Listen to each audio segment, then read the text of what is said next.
I don't know if you've heard yet, but I'm doing a consultant coach intensive this fall. It starts in August. It's 12 weeks long. We're going to go after it. So if you're a woman who is called to coach and ready to build your business, and even if you've already started and you just feel like you don't have all of the system in place that you need to scale or grow or even just start, this is meant for you. It's for massive action takers. Even if you normally aren't a massive action taker, we're going to work through that together. You're going to have people going in the same direction you are, and you're going to have it so much done in 3 months. Parkinson's law says that the work will expand in the amount of time you give it.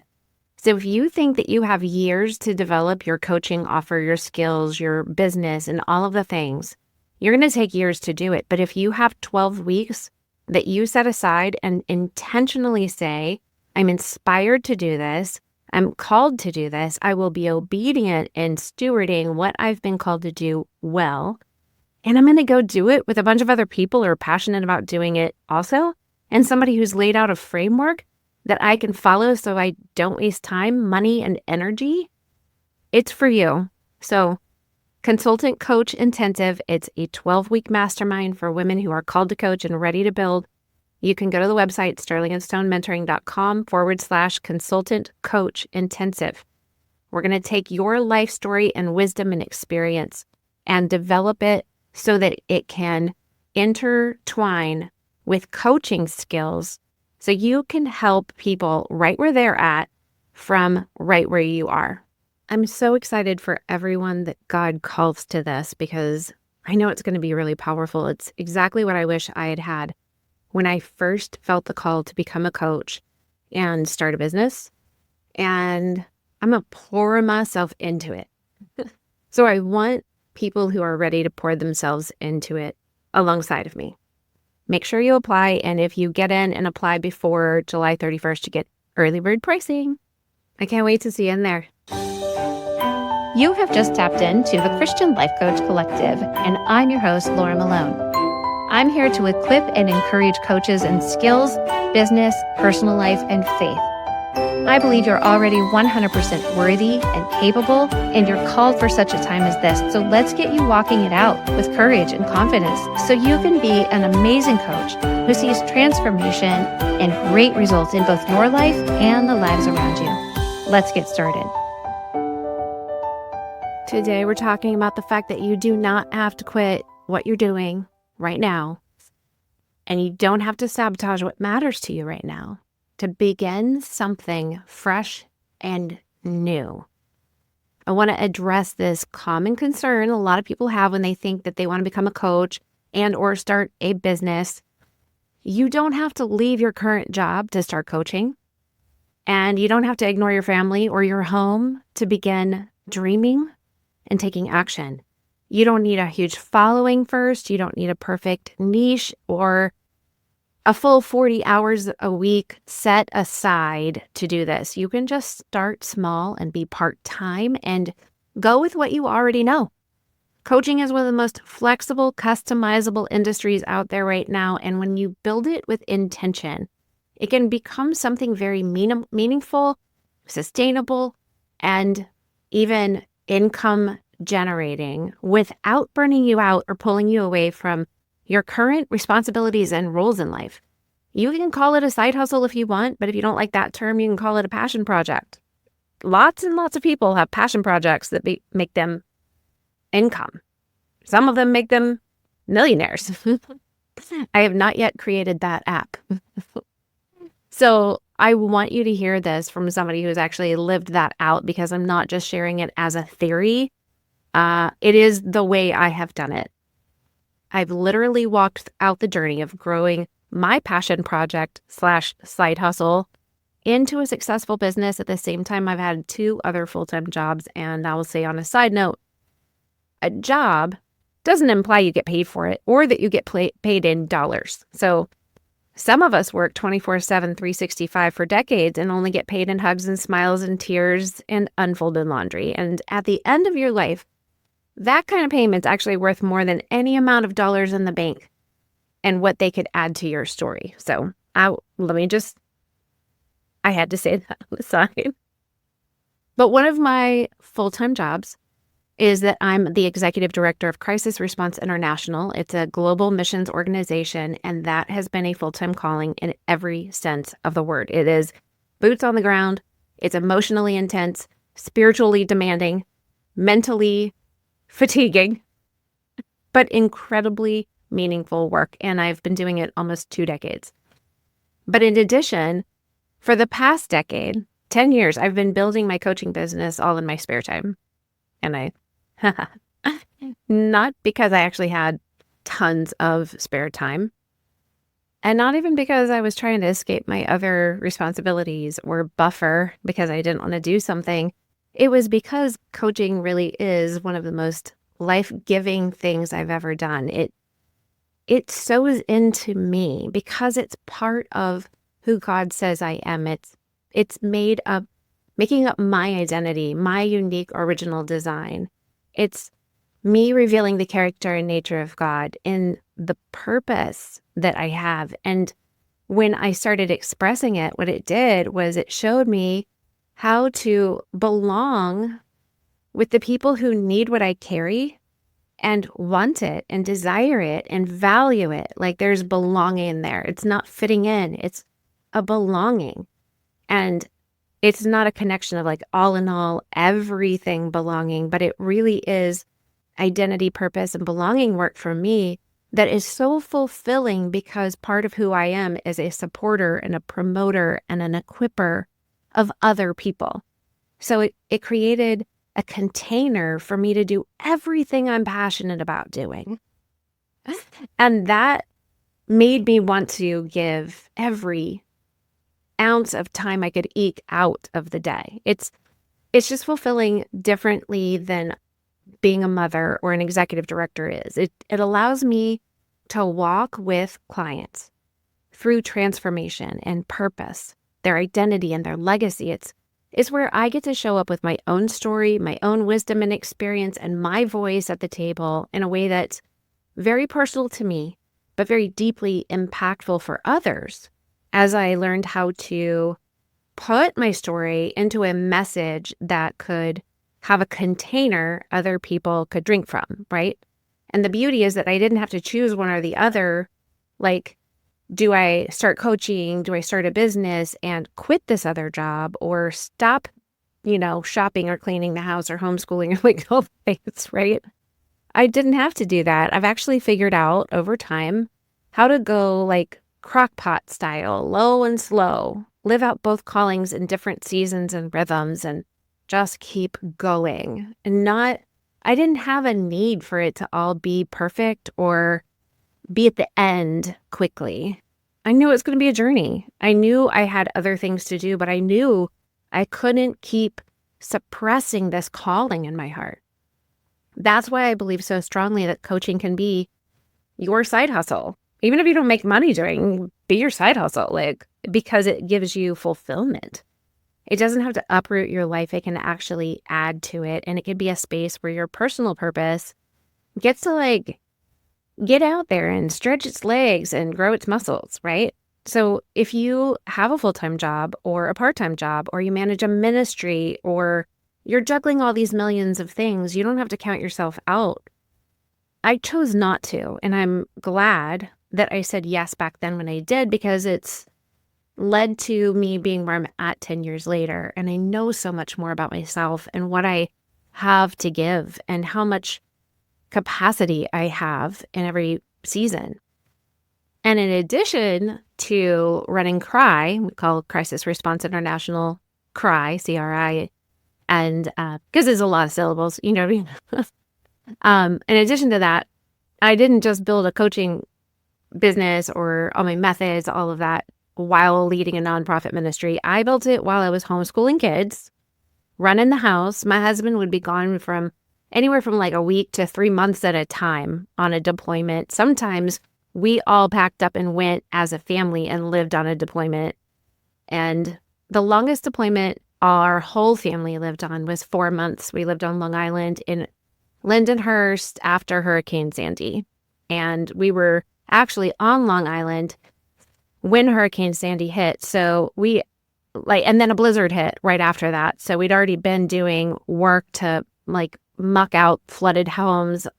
And then a blizzard came and basically the water just pushed all of everything we put in the street for the dump trucks back into the houses. But we had church on the street and we were serving coffee and pizza and baked ziti that people would bring and volunteer with to all the people and ministering and leading people to the Lord. And it was really beautiful. And it was also very hard. And that's okay that it was hard. You know what I mean? It's okay to do hard things and get through them. It builds your resiliency. Doing multiple things at once is sometimes just the way that life is. And the idea that utopia means I'm doing the one thing that's my favorite thing to do, and that's all I ever have to do, and it's easy, and it's comfortable, and it's safe, and it makes money, and everybody's happy about it. I've never seen anybody model that. Have you? To me, the people I respect are the people who model real life experience where it can be messy, and they accept that it's great and it's terrible, but they find contentment and they lean on the Lord. I'm like, let me stand behind that person and watch what they're doing in their life, you know? So we would pack up one life and start another in a brand new state even. I'm currently living in my 19th address in 23 years of marriage. That's not even counting all the times I moved before I got married. But while navigating all of the unknowns, the in-betweens, and all the normal chaos of life, I started developing what was in my heart. I started writing it down. There is no perfect season or wide open calendar, no magical window where everything aligned and said to Laura, now is the time. Go for it. It will be smooth and easy. I just started with what I had. I had an hour here. I had a nap time over there. I would have Zoom calls from the kitchen table if the kids were outside, maybe even my bathroom in a chair where the plain wall was behind me and the door was locked. I would do work after everybody went to bed because I had energy and inspiration unto this thing I was passionate about and called to. And over time, those small moments of obedience and inspiration and being intentional became something really beautiful that developed and evolved into other things. So I just want to say to you, it's possible. If you're working, parenting, schooling, relocating, in the transition of life seasons, doing any combination of life stuff, you can still coach. One of my favorite people in the world, Coach Patty, she's also a sign maker, and she made me a gift of a sign that says, I'm not saying I'm Wonder Woman, but nobody's ever seen us both in the room at the same time. It makes me laugh so hard when I look at it because I'm such a regular person. I cry, I scream, I get in the weeds, I just keep going, I fail. I do all of the things, you know. I'm not just coaching other people. I'm constantly coaching myself, constantly being discipled and mentored by others, constantly consuming the word and the truth and trying to fill myself up with things that I want to be able to pour out. But I am a regular person. I'm not actually a podcaster. I'm like this girl sitting here in this chair. I love being a wife and a mom, and I love running my missions organization to bring hope around the world. I love leading the Cry family of responders who go with us. I love coaching. I love building businesses. I love strategizing and visionating and building and worshiping Jesus and trusting God to lead me every step of the way. It doesn't make me Wonder Woman. It just makes me a daughter whose goal is to be a good steward of what God's called me to do and a supporter of the people he sets in front of me, and a girl coming up out of the wilderness leaning on her beloved. That's all it says. I'm doing it imperfectly, but I'm just going. I just decided to say yes and just go and try. You don't have to wait for perfect. I didn't wait for perfect, so that's how I got this far down the road. I just started. I took action, then I got more clarity, and then I just kept going. It built to something. Make sure you never compare your beginning to somebody else's middle. I'm nowhere near the end. I'm not perfected. I'm just right where I need to be. You are right where you need to be. And you just need to be willing to begin and keep going when you get in the weeds, to fall down and stand up and try again, and be willing to show up for what's in your heart. Just don't aim for instant success. It's not possible, but it's also not fruitful. It's actually not as enjoyable as you think it is. Aim for the 1,000 things that teach you how to get there. Every no is actually one step closer to the right yes, and you want that. Practice persistence like it's really your true strategy. Thomas Edison, he did it. History remembers him for it. He famously said that I have not failed. I've just found 10,000 ways that don't work. So whether you go for 10 or 1,000 or 10,000, the takeaway is the same. You just have to keep going. It's a powerful reminder that failure isn't final. It's actually very formative. It's not fatal, right? Because your calling isn't going to show up at your convenience. It's going to show up in the margins and the mess and the middle. And that's where I found mine. So whether you're working full-time, part-time, transitional season, I want to help you know how you can get started, how you can understand coaching as a side hustle or passion project while you're in the middle of doing everything else that you're doing. And who knows if one day it doesn't turn into a full-time business, but you don't have to start with the expectation it will be a full-time income-generating business overnight. That's not how anything builds and grows and becomes successful. It takes time and work. It requires consistency and intention and motivation and doing the hard things and growing and changing and pivoting. That's what it takes. So let's start with number 1, clarifying why you want to coach. Ask yourself, why coaching? What draws you to it? What kind of people do you feel pulled to help? What impact do you want to have in somebody's life? It matters because your solid reason why is going to help you narrow your focus and get anchored when things get slow or difficult or become confusing or overwhelming. And it's going to help you filter out your comparison or pressure against other people.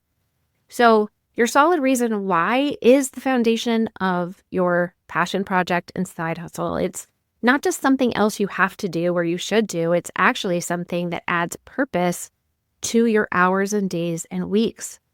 When you're in a job that you don't love, or when you're in a job of being a mother or an educator of all of the people you're responsible for, you love it, but the days are long, the seasons are short. So while you're in the midst of that, you could have something that doesn't make you ungrateful for what you have as a mother with those kids or somebody with this beautiful job over here. It doesn't make you ungrateful for wanting something else. You're not wanting something to replace it. You want something in addition to it because you're more than mom, you're more than wife, you're more than friend, you're more than boss, you're more than employee. You're also this woman that God calls you to be. And if God says that you're a coach, then that's also part of you. And you're feeling something rise up in you because you're leaning into that identity. Number 2, define your actual availability in time and in energy. Like I said, you don't need 20 or 40 hours a week to start coaching. You just need intentional time. What is the time you could give it? Look at your schedule and ask, what's realistic in this season? Can I set just 2 to 4 hours a week to start? When do I have the energy, not just the time? What's the best time of day? If you're at work 9 to 5, well, do you have energy when you get home, or do you need to get up earlier and spend an hour 2 or 3 days a week before you go to work to dig into this? Or should you use your lunch hour? Or do you actually have time when you get home or energy after 9 o'clock, If you are a mom and you've got all these kids running around, is it nap time? You think that you don't have time, but everybody has time. You just don't have time management skills. You're not using your time to the best of your ability. You just have to decide, okay, I'm going to put this all together. I'm going to be intentional about this. I'm going to be committed to myself. you can start with, first of all, just writing down what's in your heart. What would you say to the people that you care about, the people you would like to coach? What could you teach them? What do you know about them and their lives? What have you lived out? Start writing it out, journaling it. It can become anything. You can start doing one-on-one coaching here and there, right? One night a week, set it aside and say, I'm gonna work to get us a practice session with somebody, anybody, one day a week, one night a week. You could have Saturday morning sessions. Just take the morning off, or take it to yourself, ask somebody to watch the kids, and just take that time to work on it. I used to do that. I used to leave the kids at home with my husband, and I would go to this. We used to live in Nashville at one point, and I remember I would do this in a lot of different places, but specifically in Nashville, there's a place called Pinewood Social. And oh my gosh, I just love this place. And it was open from morning to night. And you could sit in all these beautiful spaces and drink coffee and eat a pastry, which I can't have anymore because I'm gluten-free now, because that makes me angry when I have gluten and yeast. But a side note, I would go and sit there at like 8 o'clock in the morning on Saturday, and I would just sit by myself until lunchtime started being served. And I would move to a booth and get lunch at 12 o'clock, and I would stay there and just keep working and leave a nice tip. I basically had this most beautiful office where people served me, and all for the price of a coffee and lunch and a tip.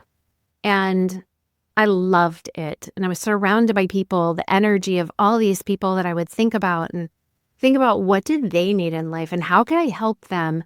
But they actually weren't talking to me. They weren't pulling on me. They didn't need me to do their laundry. They didn't need me to kiss the boo-boo on their knee after they fell off their bike. They didn't need anything from me. But I still got to be in the energy of that place and all of those people. And that, I just love that. I still do this today. Yesterday, I went to a coffee shop and I worked for 3 hours with one coffee. And then I took myself to lunch and I had a sandwich and a salad. And I sat there for 2 hours and I worked. And I always leave a good tip because I don't have a costly bill, but I want to take care of the people that I'm taking up the time at their table. And I have these places that I like to go to work where I can get away for just a little bit and not have dogs barking or bills to pay or visual reminders of all these other things that need to get done because I'm being intentional about building my business and doing what people out there need me to do for them, right? So you could even just do practice sessions during your lunch hours if you have a job. Ask somebody, can I coach you? What do you need to be coached on? The goal isn't to go really fast. It's just to be faithful. And then you can, number 3, just start with people you already know. You don't have to launch to the masses.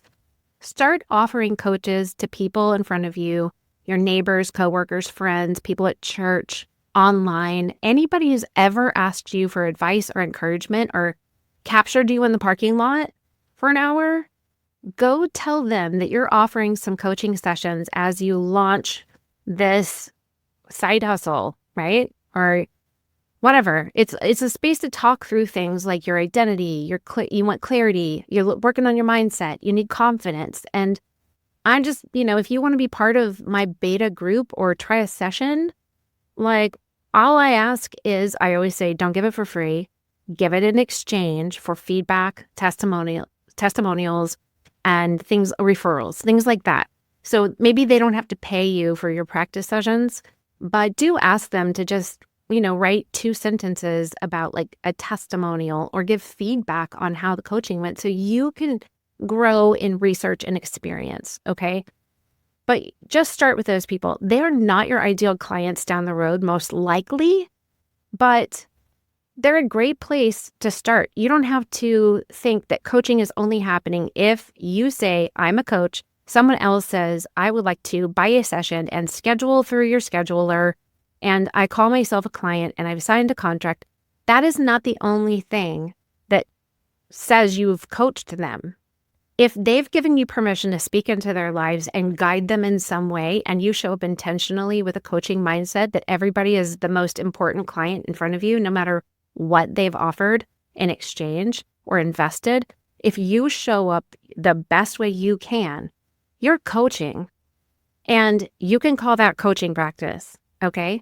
You might not have a legitimate LLC set up with the state and an EIN for your business, but you're still coaching. So just start where you are and experience it and note down that you have practiced today. Make yourself a note. Show yourself proof that you've been coaching all of this time already, whether it's in your business or your ministry or at your church, in your house, at your kitchen table. That's it. Like, you're already doing it. Number 4 is to keep it simple and sustainable. You don't need a fancy funnel. Like, you don't need a funnel ever. Not till way down the road. You need a basic offer which says who it's for and what it helps them do. That's it. You need a clear way to schedule them. You need a way to receive a payment. And you just need to be able to say to people, like, here's my beta offer. I offer 3 sessions for women going through life transitions. I offer 4 weeks of a confidence coaching series. I offer a 1-to-1 mindset clarity call with follow-up journaling for young professionals. I offer a 6-week mini group for moms or creatives or leaders or et cetera, et cetera, et cetera. So just start with something that you can repeat and manage in your current schedule. And remember that less is more in the beginning. You don't need to go full out. You just need to start small and take some steps. And number 5 is to build your coaching identity just bit by bit. You don't have to arrive to begin. This is the deal, the thing I say, you don't have to be fit before you go to the gym. While you're coaching, in addition to everything else you're doing in life, start sharing what you're learning, whether you do it on Facebook or Instagram or TikTok, I don't care. Whether you start journaling it and turn it into a blog somewhere, you start a podcast or you put it on YouTube, however you like to show up. Talk about the people you love helping and talk about the pain points they have in their life and your specific way of looking at the pain, the struggle, the obstacle, or the goal and desire and dream in their heart, right? How do you see it? What would you say to them? Just create little bits of content in small bursts, right? You don't have to have a social media strategy for the rest of Q3 and 4. You just post once weekly. Do a story or a behind the scenes, like, this is my life, and build trust and invite people to connect with you. That's going to slowly grow an audience without requiring you to be on 24/7 for it. And you're going to be surprised how many people are watching quietly and waiting for the right time to reach out to you. It doesn't matter if people don't hit like or comment or heart. People are seeing it. You just have to believe, like, it's happening. Even if there's crickets, it's not the right time for them yet, but keep showing up because one day it's going to be the right time and you want to be there. So that leads me to number 6, be patient and keep showing up, because it's easy to get discouraged if this side hustle, which by the way is a side hustle, doesn't explode overnight, because it's not. It's a side hustle. It's not supposed to. But coaching actually grows through you intentionally building relationship and trust and depth with people. So side hustle success comes out of consistency, not speed, right? It took me 10 years to get to where I'm at. But if I had never started, where would I be? I'd probably be really disgruntled, disappointed, and not doing anything. Or I'd just be starting from scratch 10 years later. So start setting some small milestones for yourself. Like, in the next month, I want to get 10 practice clients. In the next 2 weeks, I want to get 3 practice clients. I have a milestone that by the end of whatever week, month, quarter, I want to have my first paying client, even if it's at $25 a session. Or a milestone like, I'm going to create a sustainable routine that actually fits my life, doesn't sabotage my other responsibilities, but fits in 4 hours of intentional work a week, right? Celebrate each one as progress, not pressure. You're not, when you create a rhythm and things like that, you're doing it because it supports you. You don't live to support the schedule. You live to create a schedule that supports you, okay? It's not the boss. And number 7, when the time comes, you can grow from there. So as your coaching and your message becomes more established, then increase your rates as your confidence grows. You have to share that your rate is something that is where your confidence level is. If you tell people, I charge $300 for a session, well, the weird part is if you're not comfortable saying it's $300 a session, they're not going to be comfortable paying you. So you only increase your rate just because you think like, this is so valuable, I should be able to charge it. If you feel weird charging it, don't ask for it. Increase it slowly. You can add group programs and workshops and courses and all those things later if you want to build up to it. Just keep a journal of what you're dreaming about it. You can also use your own vacation time or weekends to do like special intensives and things like that. And over time, you might even consider reducing the job hours if and when you want to as things kind of grow. You are not stuck where you are. You just don't have to leap before you're ready. It's okay. You can let this passion, side hustle grow with you. Because coaching, it's not just a job. It is really a calling. Not everybody's called to be a doctor. Not everybody's called to be a lawyer. Not everybody's called to be an architect. Not everybody's called to be a coach. It's not something just everybody can do. And callings grow in seasons. They are not just boom, overnight. This calling is here and it's perfect and successful and I don't require any growth or skill set and I don't have to become more mature in it. It's just boom there. It's not like that. So give yourself some grace and compassion for the growth process and the journey. It doesn't matter if you've got 2 hours a week or 10. You have to know that you are not behind. You haven't done anything wrong. Don't live with regret. You're just going to build with wise intention and start small, serve well, and let it grow as God walks it out and grows with you. He's your coach. So let him be your guide. Invite him into the process. Invite Holy Spirit to walk with you on the journey. Look over and see Jesus right there in the car and saying, this is awesome. I'm so excited you decided to put your foot on the gas.